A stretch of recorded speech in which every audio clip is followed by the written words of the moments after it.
Nikiwa miaka 10, nimefika miaka 18, nimeingia kwa ujana, nimeingia sasa kwa uzee, na ninaendelea mbele ndani ya Yesu. Na jambo moja nampenda ni kwamba Yesu abadilishi tu roho peke yake. Bwana sifiwe. Yesu anabadilisha pia mwili. Haleluya. Ambia mwenzako Yesu anabadilisha pia nje. Hai, Bwana Yesu asifiwe.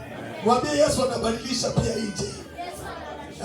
Urembo ingine inakuja ukiwa ndani ya Yesu. Bwana sifiwe.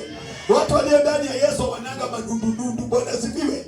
Watu walio ndani ya Yesu wana sura ambayo inapendeza, maana Yesu anabadilisha pia upande wa nje. Kwa hivyo asubuhi ya leo ninamshukuru Bwana kwa nafasi hii ambayo nipea. Natambua uwepo wa watumishi wa Mungu wote ndani ya nyumba ya Bwana.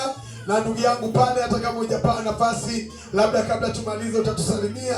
Ninatambua sana uwepo wako. Mna wakati wageni ni baadaye. Wageni, huyu mzee wangu akuja tusalimie. Just come. Kuja huyu mzee nampenda sana. Tupe makofi mazuri. Karibu sana ndugu yangu. Mungu akubariki sana.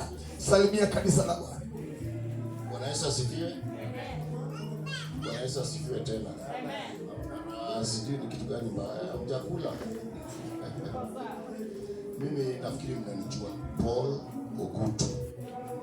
Nilikuwa hapa nyuma. Nafikiri mpaka mwezi wa 5 ndio nilianza kuja hapa.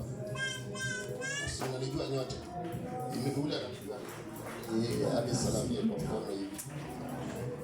Asanteni sana. Nyote naona hakuna mtu. Nyote mnanijua, yule Musa, yule ambaye anapiga picha. Asanteni sana. Mimi niko na nyinyi kabisa. Nimerudi leo kutana na huyu Pastor James jana nikiwa na drive gari kutoka kule naenda hivi. Sasa nilipomwona akaniambia leo atakuwa hapa, na mimi nikasikia roho kwamba leo pia ni ategi kanisa ya hapa, na ninafurahi kuwaona tena. Tuombee Mungu kanisa letu iwe grow, watu waje wengi na kanisa iwe imara. Nashukuru, asante.